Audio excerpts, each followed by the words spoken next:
Welcome to the channel of CEMMIS of the University of Peloponnese.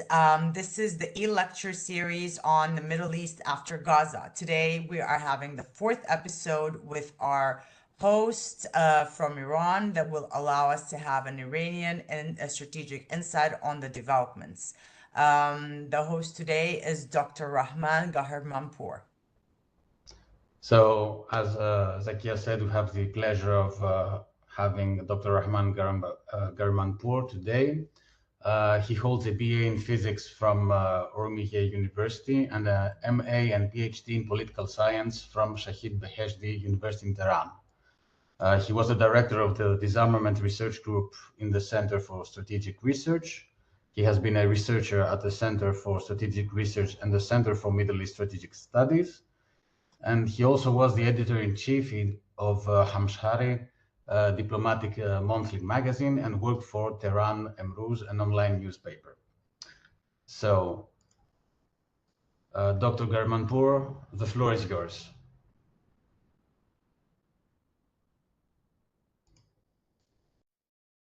Hello to everybody. I try to give a big picture of Iran's foreign policy at the beginning, and after that I will try to explain Iran's approach toward the Gaza war. Let me start with the main driving forces of Iran's foreign policy. On 6 main driving forces which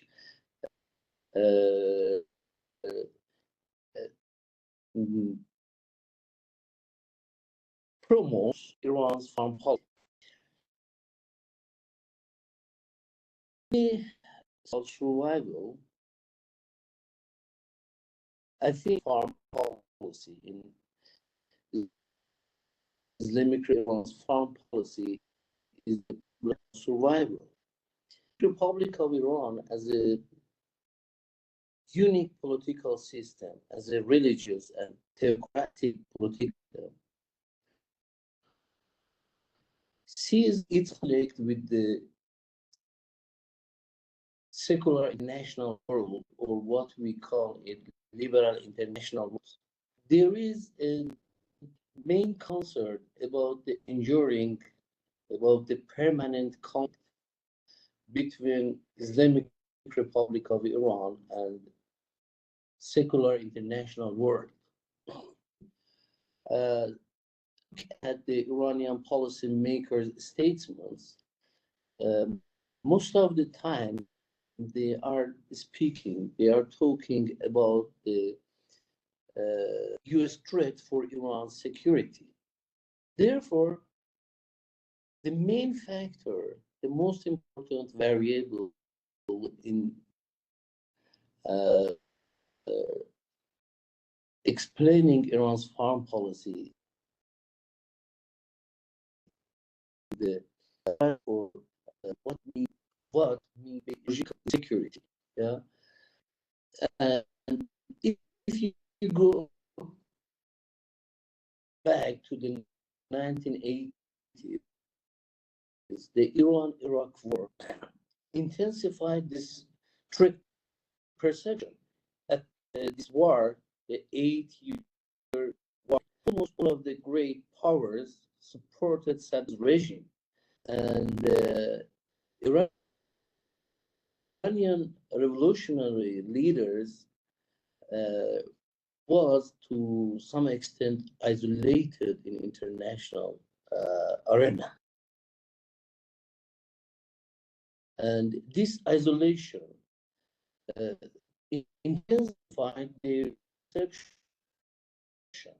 They believed and now believe that the Western political international powers or great powers tried to top down the regime in Iran. After that, in 2007 and 2008, sanctions against Iran because of its nuclear policy again intensified this threat perception. This time, Iran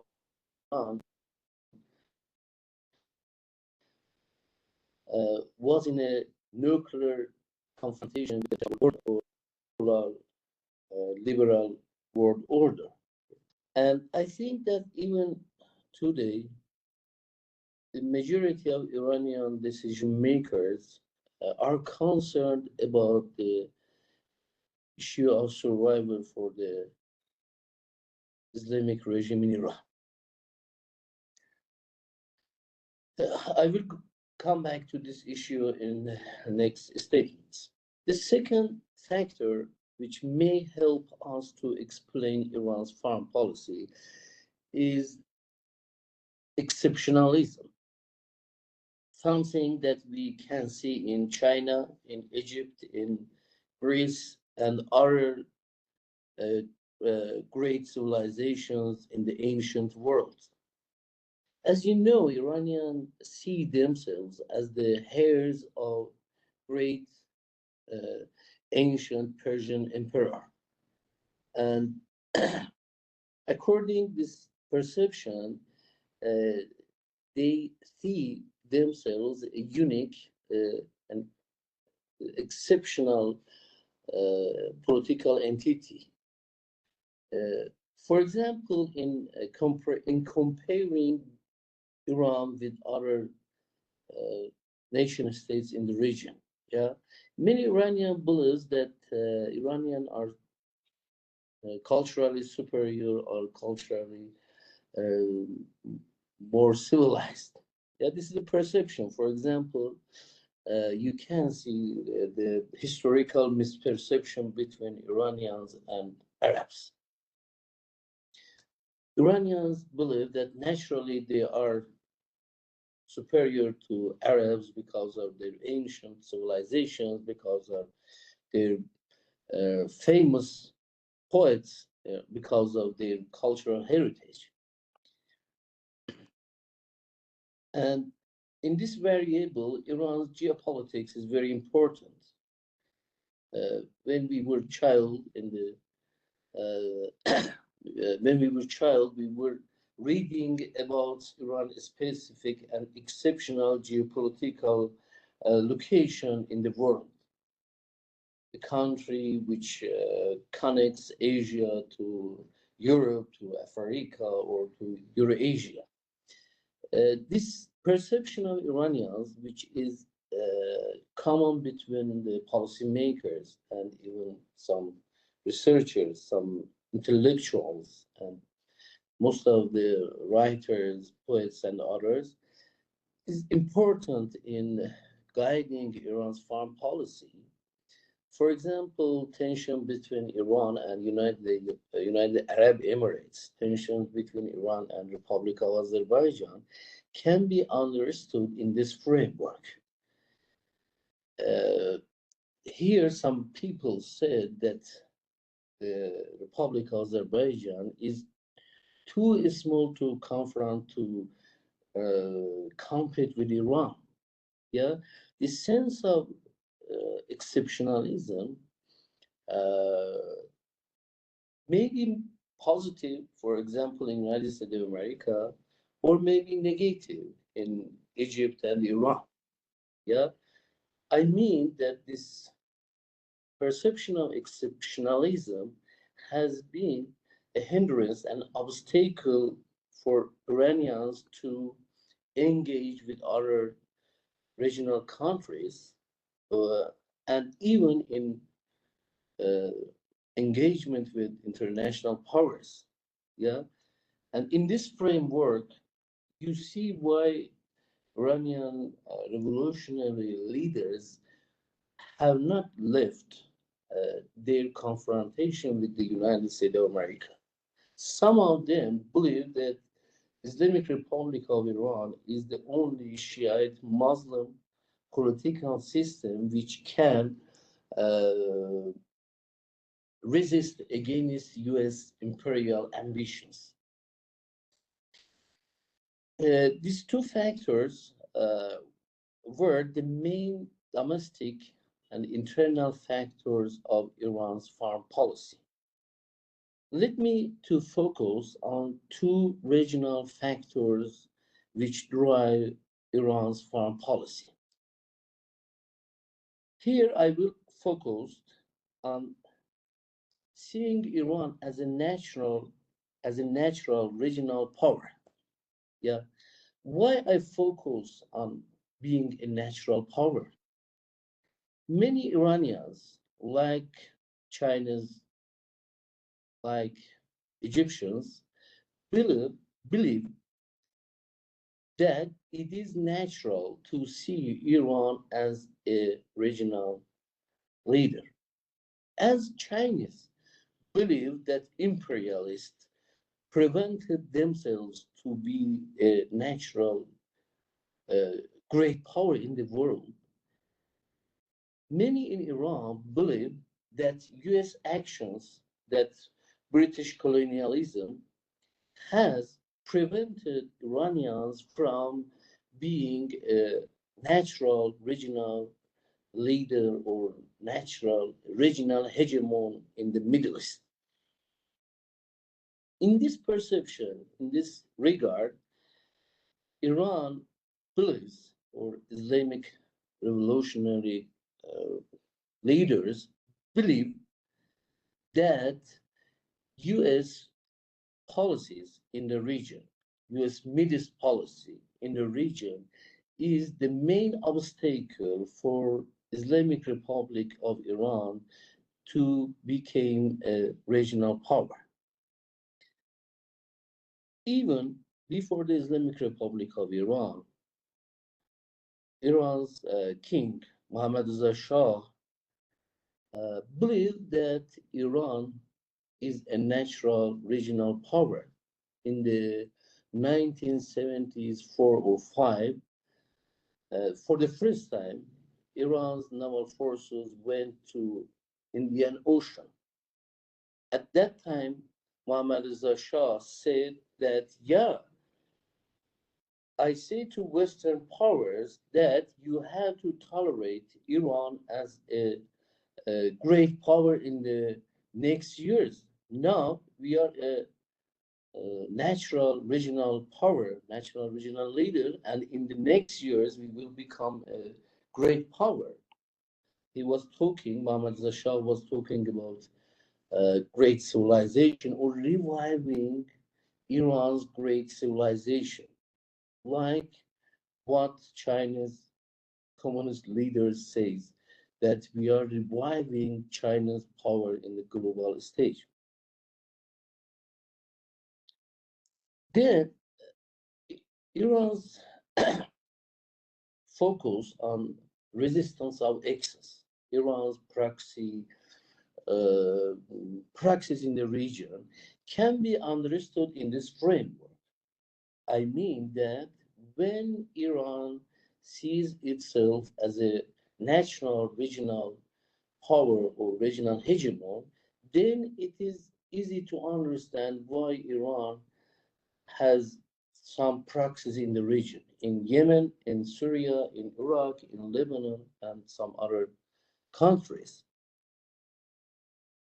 Islamic Republic of Iran believes that it is legitimate to have praxis in the region because Iran is a natural regional hegemon and leader, and therefore it is its right to have some praxis in countries like Iraq, Syria, and other countries.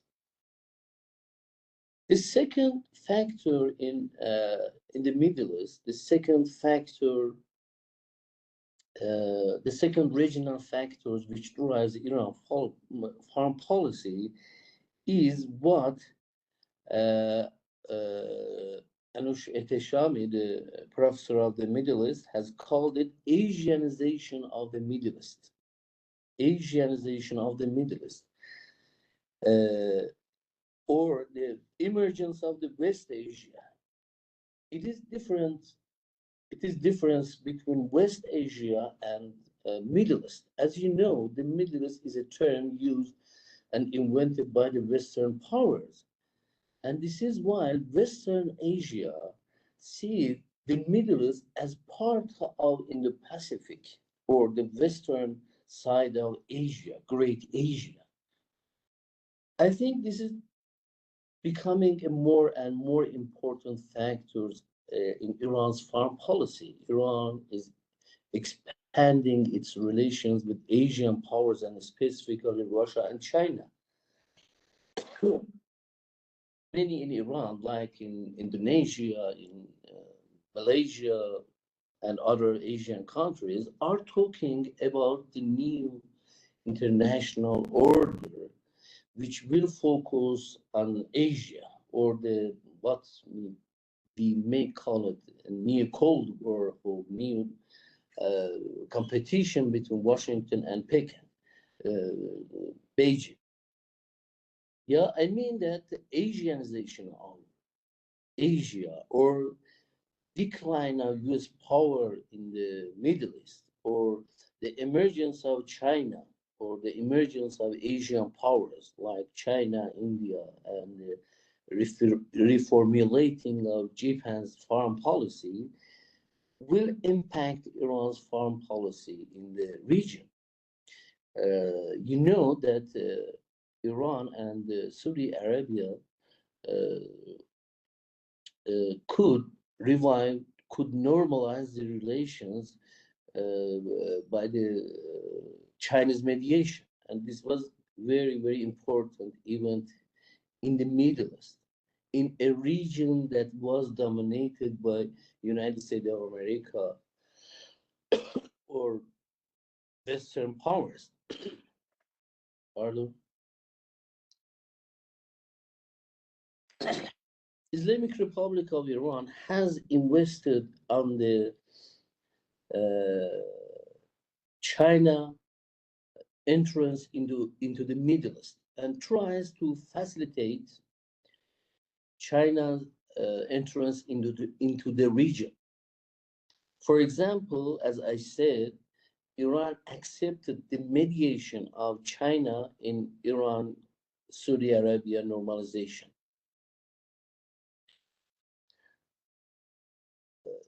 Let me go to the third factors in international level. Here I will emphasize on two factors or two variables. The first variable is conflict with secular international order.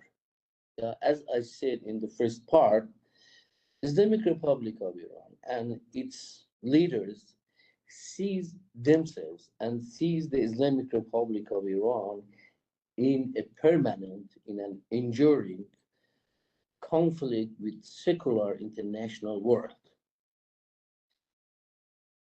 In their statement, they are talking about an injustice world.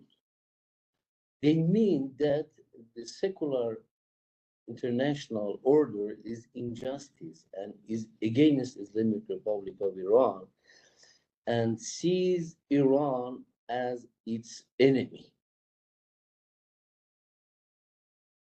Therefore, I think that this conflict will continue. And backing to the former factor, I mean Asianization of the Middle East, Iranian decision makers believes that there are new opportunities for Islamic Republic of Iran to continue this conflict or to continue this competition with international world.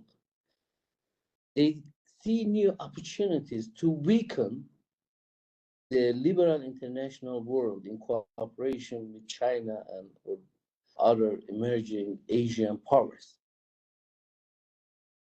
The second factor, which is important for Iran's foreign policy in the international level, is what may be called U.S. decline and China's rise. Yeah, U.S. pivot to Asia is a great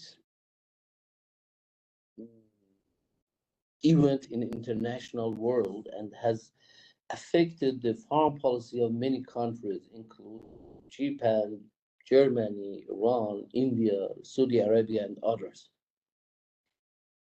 And Iranian decision makers are deliberating about the opportunities that may be the result of new situation in international system. US-China competition has some threats and opportunities for countries, including Iran. And Iran tries to use these opportunities in the regional level. Okay, I talked about the 6 driving forces or 6 factors which drive Iran's foreign policy. I tried to give a big, not necessarily complete picture of Iran's foreign policy. And now I switch to explain Iran's approach towards Gaza war according this big picture. Here also I will focus on 3 levels: on domestic level, regional level, and international level. I'm talking about the consequences of Gaza war on Iran in these 3 levels. Let me firstly focus on the domestic level. The Gaza war and Hamas operation inside Israel happened after the social unrest in Iran, or what has been called as women life freedom movement.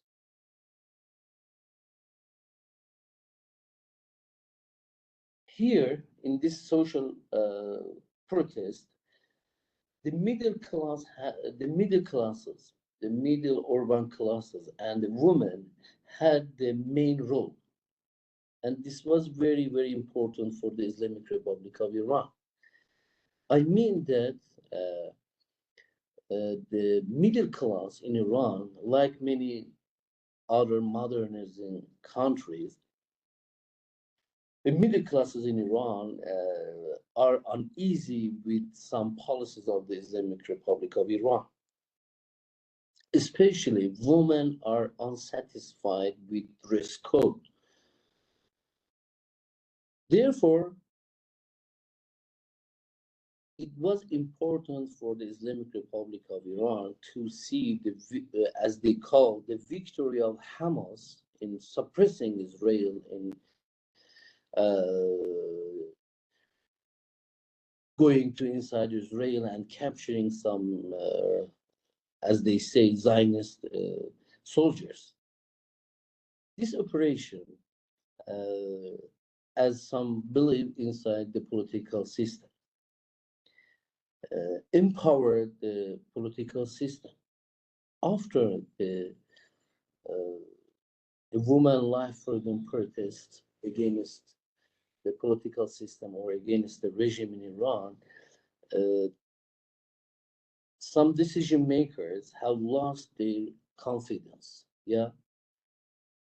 This operation helped them to revive their self-confidence, and they emphasized on the importance of this operation because many Western powers see Hamas as a proxy of Iran in the Palestine. Therefore, it was good news for Iranian policymakers, and their sensation, their perception was that the Hamas operation has increased domestic political support for them. I mean that this operation was good news for the political supporters of Islamic Republic of Iran inside Iran. or you may call some low, some poor people, some revolutionary people, and others which support Islamic Republic of Iran. Uh, uh, and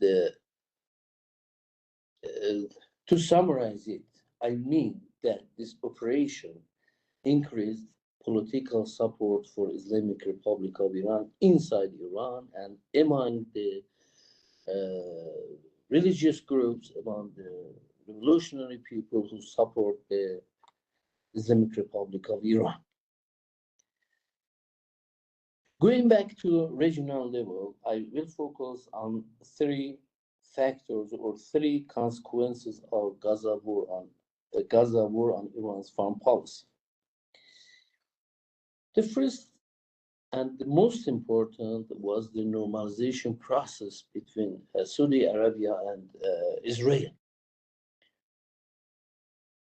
It is a great threat, or the big risk for Saudi Arabia and even for Iran to see the normalization of relationship between Saudi Arabia and Israel.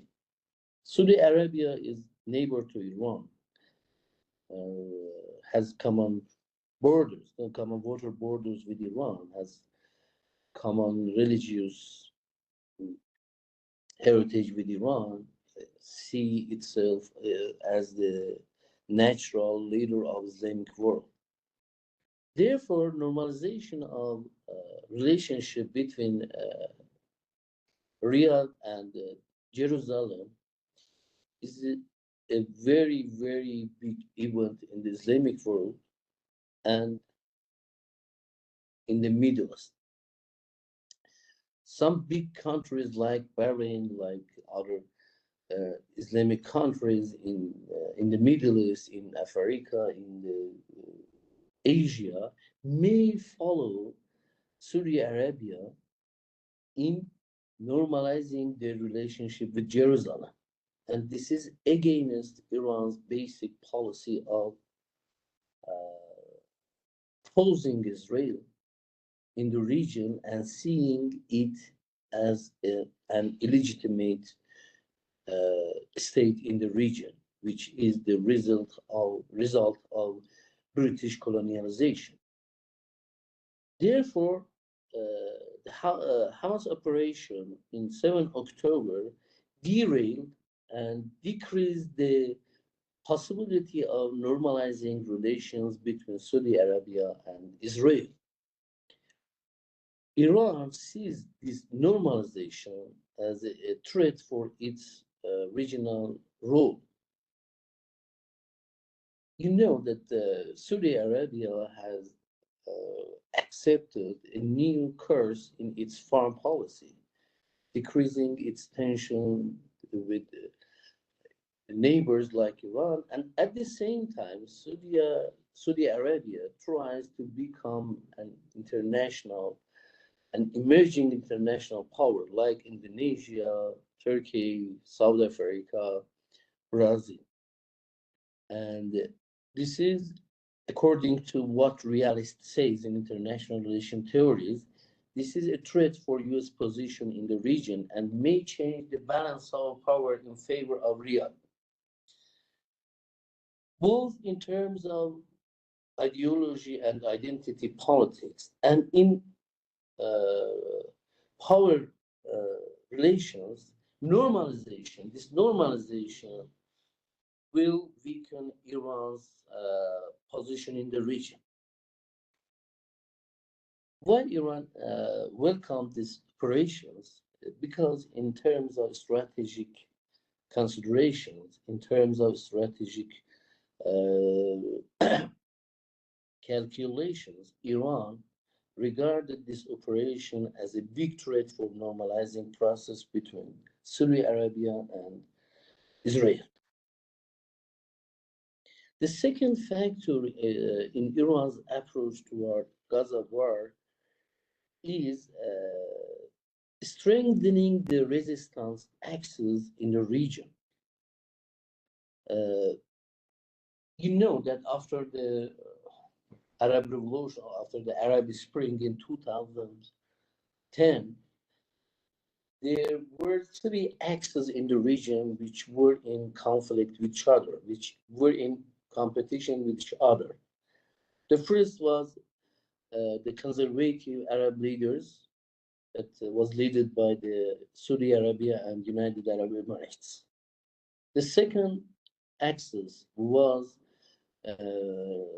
Ikhwani axis in the leadership under the leadership of Qatar and Turkey. And the third axis was what we may call the Shiite axis or resistance axis, which is led by Iran and some Shiite groups in Yemen, Houthis in Yemen, in Syria, in Iraq, and in Lebanon. I think that the 7th October strengthened the resistance axis in the region, and as some Iranian decision makers believe, weakened the other two axes. Why it is important for Iran? Because Iran, as I said, tries to announce that it is a natural regional leader, and therefore the strengthening of resistance axis will help Iran to consolidate its power in the region.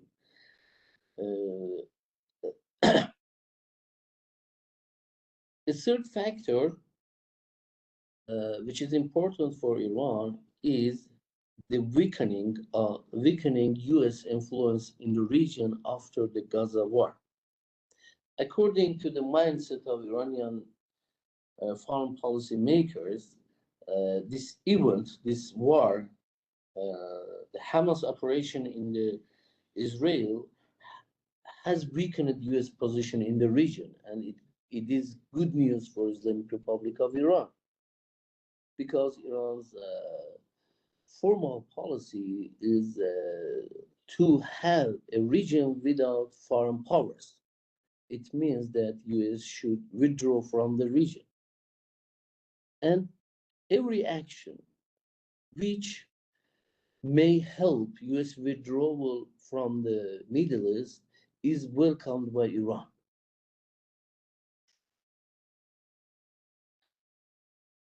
On the other hand, this event, I mean the Gaza war and 7 October operations,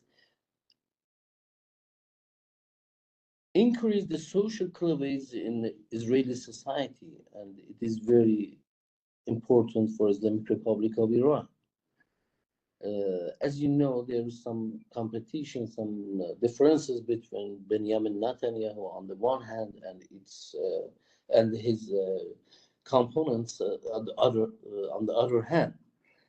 But the social cleavages are deepening, are increasing in Israeli society, and this may weaken Israel's power in the regional arena. And this is a good news for Iran, because Iran sees Israel as its enemy, as its permanent competitor, permanent rival in the region. Okay, let me switch to international level. At the international level, the first factor was that this war was a discredit for United States of America, and intensified its double standards in the region.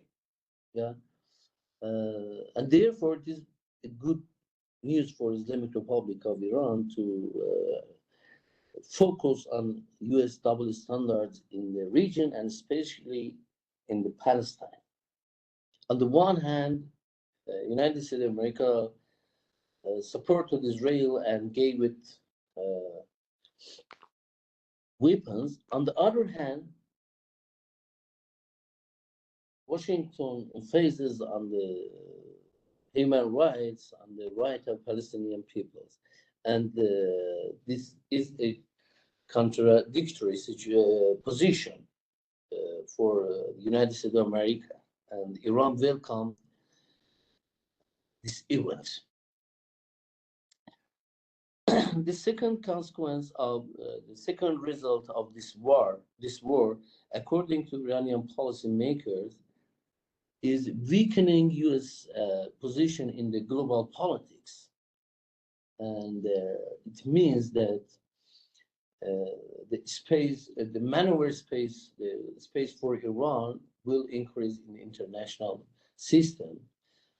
I mean that the decline of U.S. power in global politics may increase opportunities, may give Iran new opportunities in international order, and may weaken U.S. pressures on Iran, may weaken U.S. sanctions on Iran. And finally, Iran believes that this war has helped increasing the multipolarity in international system. Iran welcomes a multipolar world in which Asia or China is a great power in competition with the United States of America and the decline of U.S. power in global politics.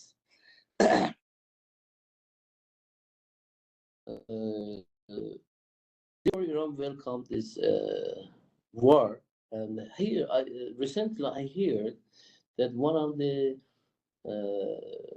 researchers had said that recognition of Palestinian state by Spain, Norway, and Ireland is a big victory for Iran. Why? He had said that because of Iran's right policies, Western powers finally decided to recognize Palestinian state.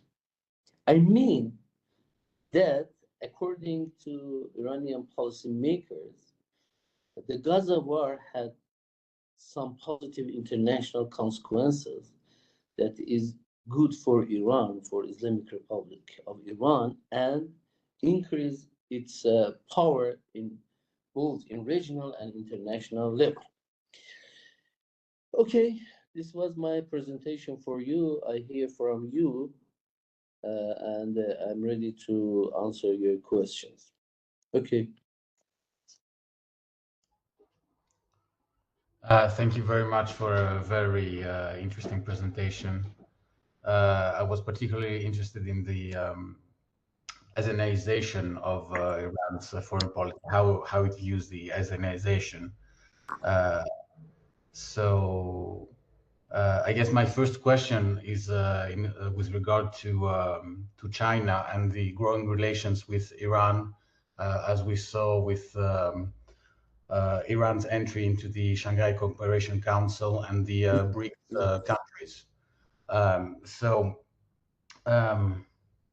As you said, Iran welcomes China's rise as a regional hegemon and America's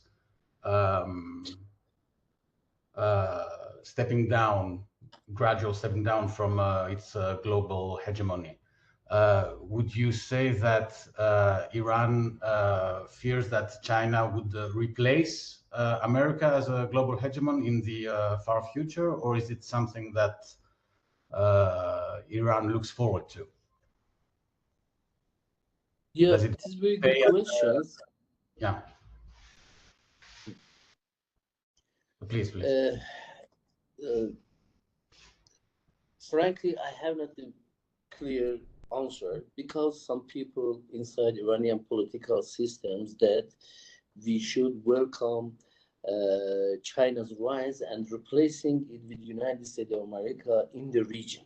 Yeah, but the other group believes that it is better for Iran to have competition between China and United States of America in the region.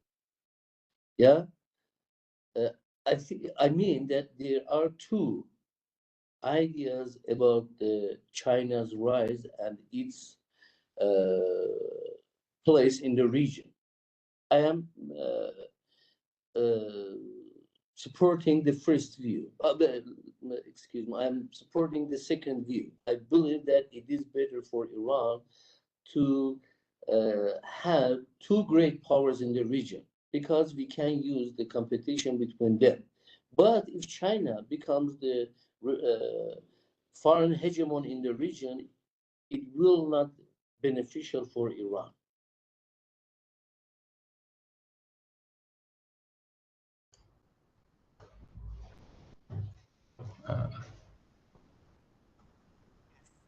Can I ask another question? Thank you again. My question is going to address the Arab-Iranian relations as proxies. I mean, I don't like to call them proxies, but as powers that have allies that are allies with Iran in the region, what they call the axis of resistance or proxies, whatever you want. Iran seems to have opened a new front, a new platform of dialogue with the Arab world.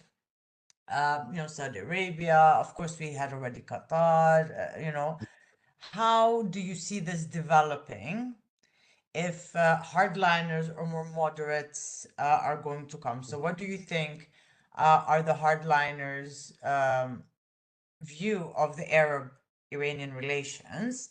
And which Arab countries do you think is most important to proceed? Because you mentioned that in this, you're talking about, this change in the system that comes from the U.S. retreat, right? It is known within the international relations that the region is destabilizing because of this. And we've seen that one of the reactions of Iran and the Arab world is to trying to make some cooperation. Is this going to change with what's happening within the domestic front in Iran? Because, this electorate's happening while President Raisi has passed away, a terrible accident, and, the country is in a transitional phase. Elections are coming in 40 days. From my understanding, and correct me if I'm wrong, most likely the hardliners are going to emerge as part, of the legacy of Raisi. So is this going to change anything in that front? And what is the plan of the hardliners regarding the Arab front? Let me say that Iran's foreign policy is guided by the supreme leader. Therefore, the new president cannot change it completely. This is the first point I want to emphasize. I want to focus on it. I mean that even the new president comes to power, he will not be able to change Iran's foreign policy course. According to the constitution,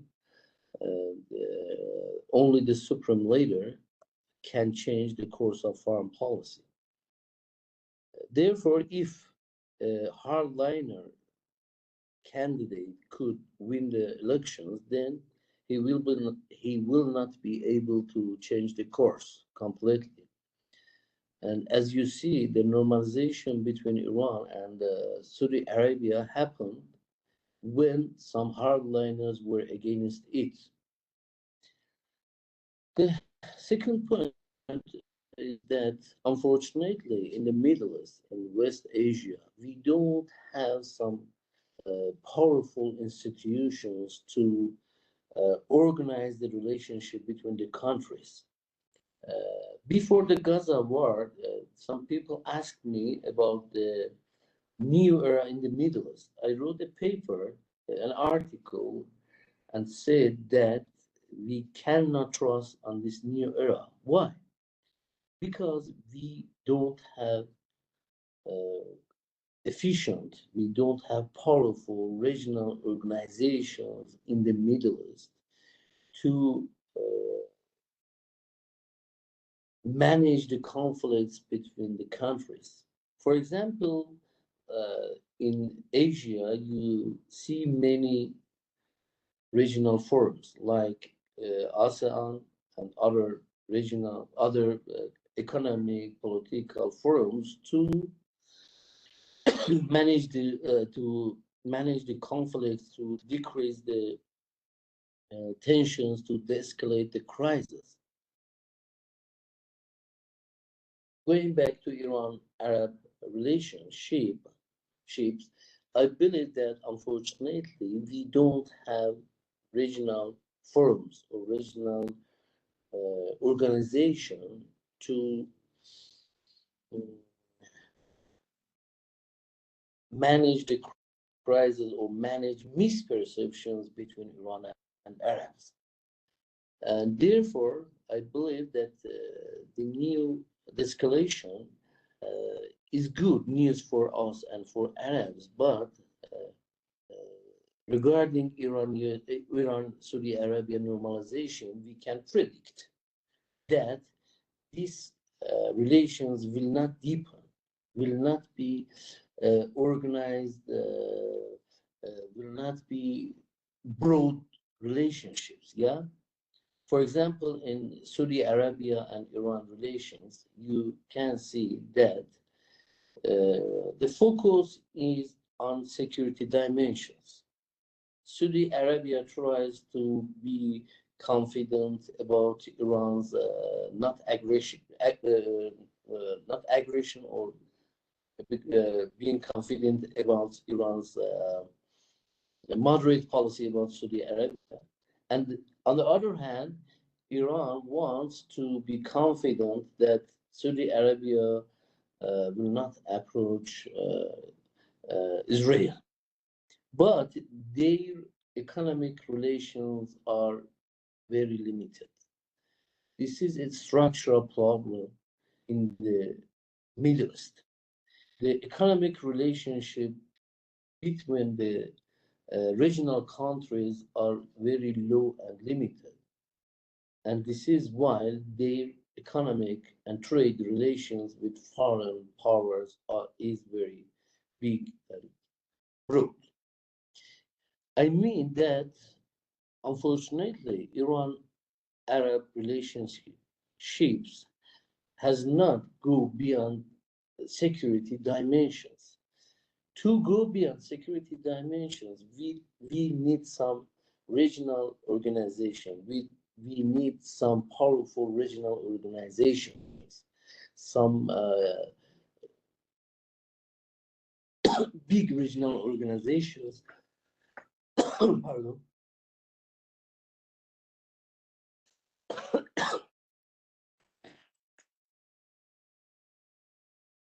Some regional organizations which include Iran's Arabs and Turks. Yeah, we have Arab Union or Gulf countries cooperations, but these are not comprehensive regional organizations, and therefore they cannot solve the problems between the regional countries. I think that the most important factor in having better relationship between Iran and Arabs is to construct some regional organizations, some regional economic, political, and security regional organizations which can help all countries to have better relations. Okay. Please take your time. You've been talking so much. We're sorry. Take your time if you need a break. صح. Yeah. But this is a new virus. I didn't know. Some people said me that this is a new virus. Okay, I'm hearing from you. Thank you so much. Stavros, are you going to ask one question? Because now we have questions from the people. They're sending them to us and we're reading them to you, okay? Okay, so this is a question from Dr. Tassopoulos of CEMMIS. How would Tehran view the return of Donald Trump in the White House? would it make a difference, or would it be viewed as business as usual since Biden's administration was characterized by failure of any meaningful cooperation? Yeah, it's very good questions. We see a big threat for Iran because the second Trump administration will be more aggressive, especially in relations with Iran. In the next year, in 2025, the sunset of nuclear agreement between Iran and the Western powers will begin. In October 2025, in the next October, US should decide that whether it returns the sanctions of United Nations or reach a new agreement with Iran. Therefore, it is very, very important who is in the White House. We have learned from the first Trump administration that he's a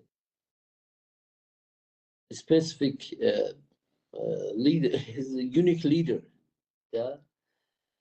Therefore, we guess that he will increase pressures on Iran. But therefore, we cannot talk about business as usual.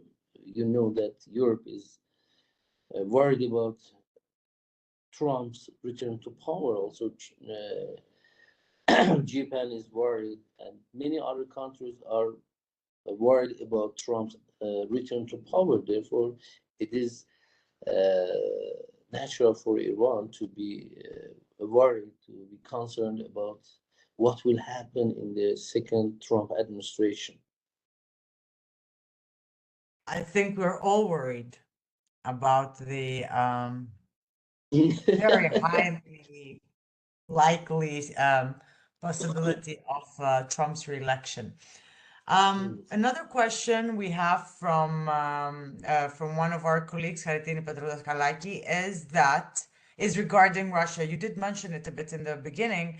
However, how would you find the relationship between Iran and Russia since October 7th? Do you feel that has changed? The same? How was this relationship affected by the war? Iran-Russia relations is to some extent different from Iran-China relations.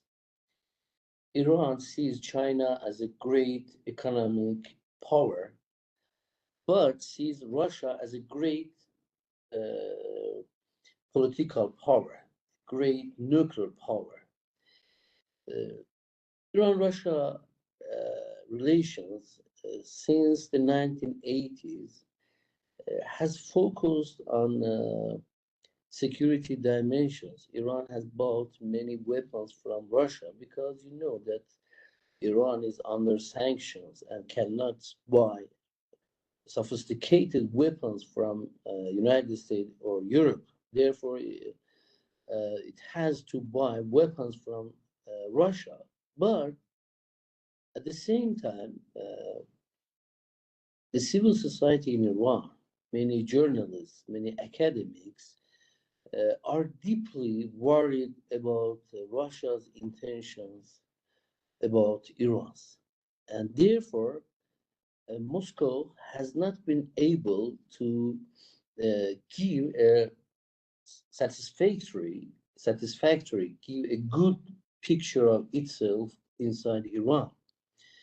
At the same time, we have some problems, some historical problems with Russia. You know that the Republic of Azerbaijan, Republic of Armenia, and some parts of Turkmenistan was a part of Iran in the 19th century, and Russia separated these territories from Iran according to Golestan Treaty. And Akhar Treaty in northeastern Iran between Iran and Turkmenistan. Therefore, it is a big obstacle for Russia to increase its influence in Iran. And therefore, Iran-Russia relations has not been strategic even for the time being.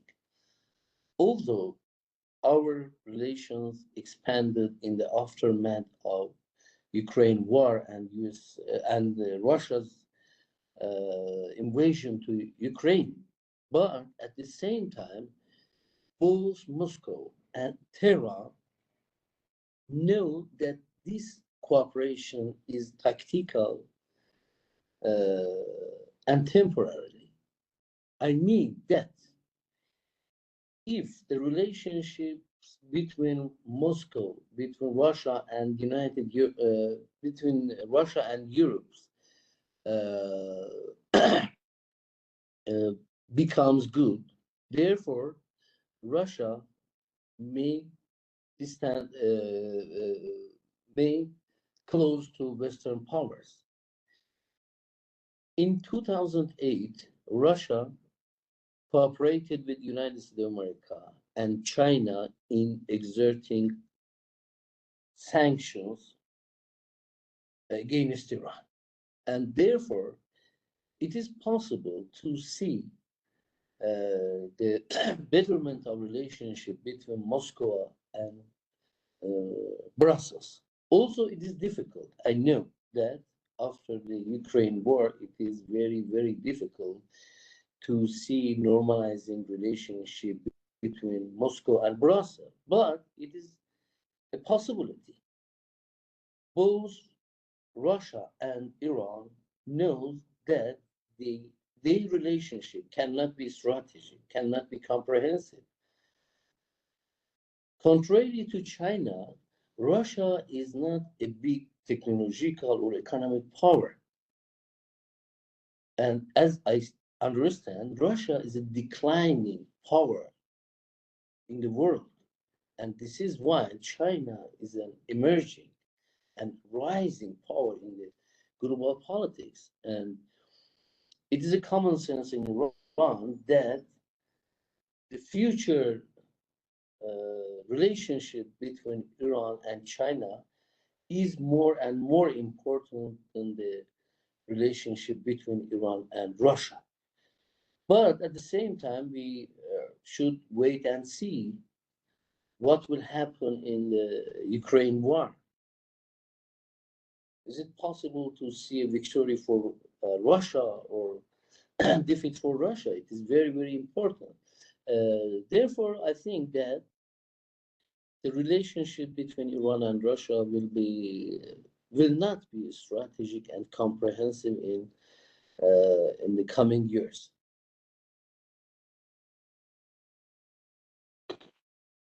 Okay. Okay, so the next question from the audience is from another researcher of CEMMIS, Dimitri Papanikolaou, who asks about how would Tehran view and react to a potential escalation of the Israel-Hezbollah conflict beyond the southern Lebanese border? Yeah. It is a difficult question. I think that Iran's approach toward Hezbollah in Lebanon is to a large extent different from Iran's approach toward other proxies like Houthis in Yemen or Islamic groups in Iraq. Some people believe that Hezbollah of Lebanon is a strategic asset for Iran, and Islamic Republic of Iran will not use Hezbollah easily. I mean that, as some religious leaders say, Iran may use Hezbollah in an Armageddon war, in a final war between Iran and Israel. And at least for the time being, it is not possible to see a complete war or direct war between Iran and Israel. Therefore, Hezbollah of Lebanon will continue its strategic patience toward Israel and will restrict its actions to some tactical confrontation with Israel. Both Israel and Hezbollah have a common belief that they should not escalate the tensions and they should not go toward a complete war.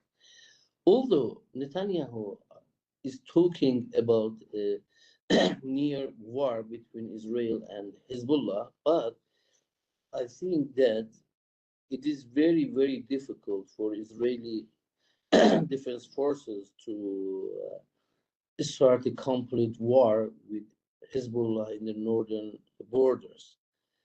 Because we know that Netanyahu is under pressure of Biden administration to give the day after plan, to give its plan of ceasefire in the Gaza.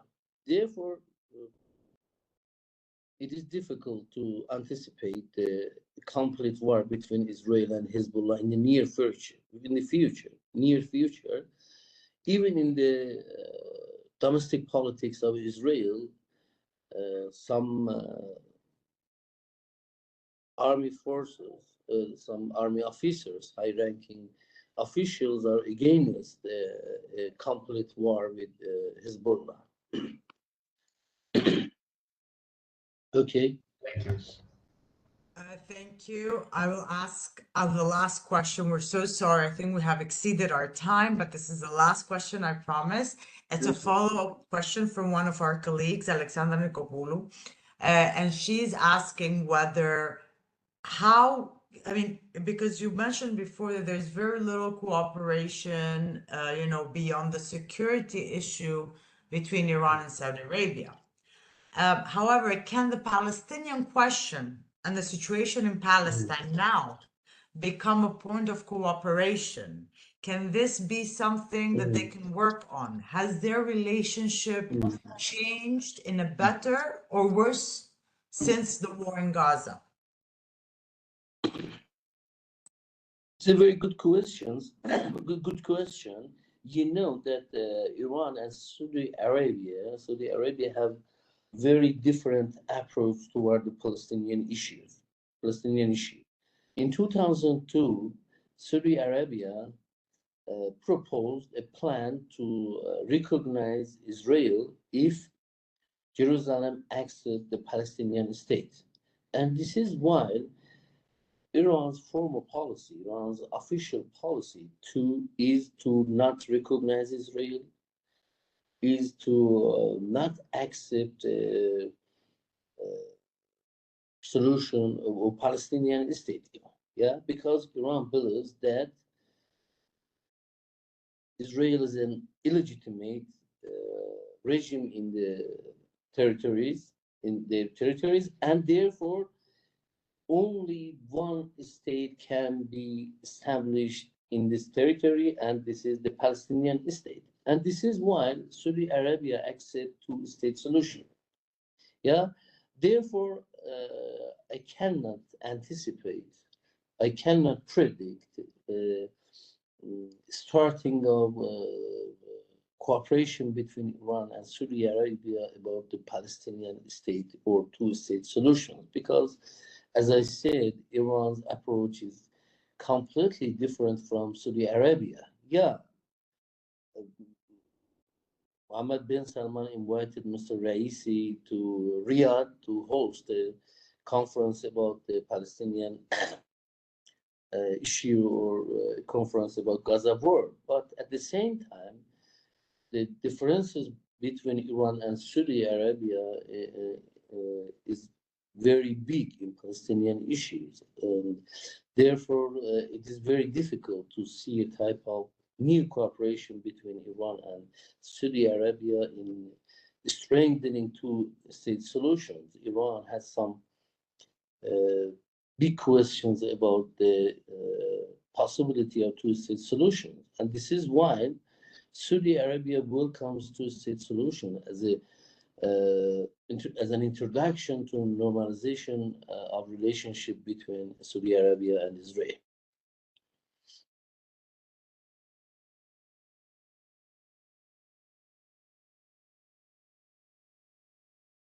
Okay. I can't see our colleagues. They said they want more questions, but they're not typing, so I don't know what's wrong with them. I mean, sorry, I know I said it's the last question, but but there is a big problem because we see that even Hamas has changed this rhetoric regarding the one state or two-state solution. Because whether the two-state solution is possible or not, for the time being, it's the only thing that gets people on the table to discuss.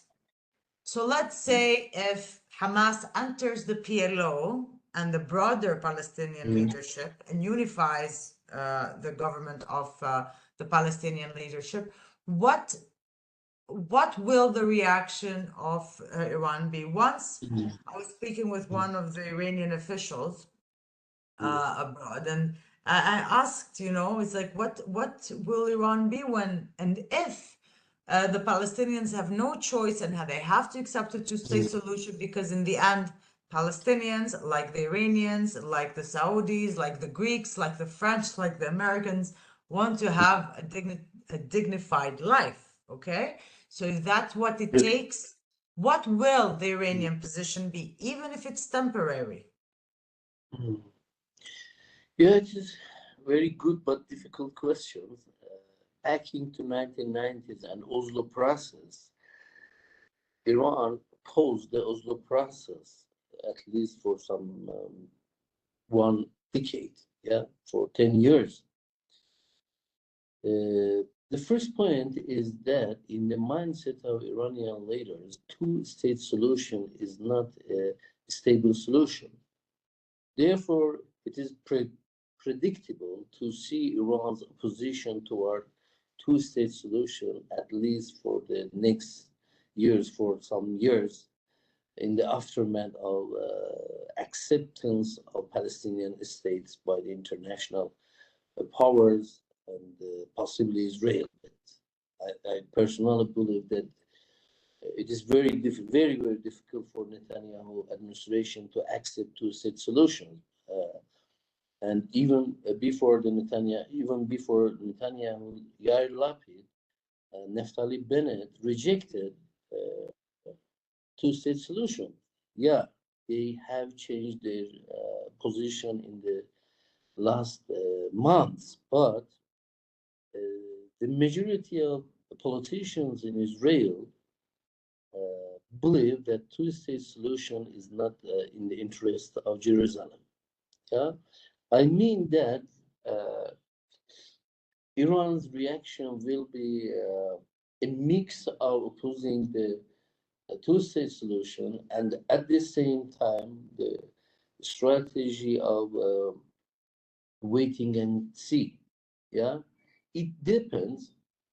I mean that this time the two-state solutions is more serious than the Oslo process. But regarding the internal differences between Hamas and PLO, between Hamas and Islamic Jihad in Gaza, and regarding the differences between Arab leaders toward the two-state solutions, it is very difficult to argue, to conclude that the two-state solutions will be stable at this time. Yeah. Therefore, I guess that Iran's policy will be to wait and see. And if this process goes well and it is possible to see establishing the Palestinian state rather than the incumbent Palestinian Authority. Therefore, it is possible to see change of Iran's policy toward Palestinian issue. But as I said, for the near future, for the next 4 or 5 years, I think that it is very difficult to see a deep change or a big change in Iran's approach toward the Palestinian issue. You're right. And I was a very theoretical question, the two-state solution. It's nowhere near that anyway, but thank you so much for answering all our questions, for being patient despite your throat, for the lecture, for your Yeah, time, despite the hard time that you're living in now in Iran. yeah, yeah. Okay, This is my office in Tehran. Thank you so much again for being here, and we hope to see you again in our e-lectures on our next season. and Okay, in the coming days, the lecture will be uploaded on YouTube, and everyone will be able to view it. okay. Please inform me when the conversation is uploaded in the YouTube. Yeah. Thank Of you very course. much for inviting me. You've been amazing. Thank you so much. Thank you so much for your contribution to our e-lectures. Thank you very much, and hope to see you again to have a good discussions about the Middle East or West Asia. Because some researchers in Iran and region prefer to use West Asia, but I'm using Middle East word, Middle East concept, Yeah. Middle East term. Okay, it was a very good time for me to have you here. Thank you very much. Thank you very Bye. much. Bye. Bye bye.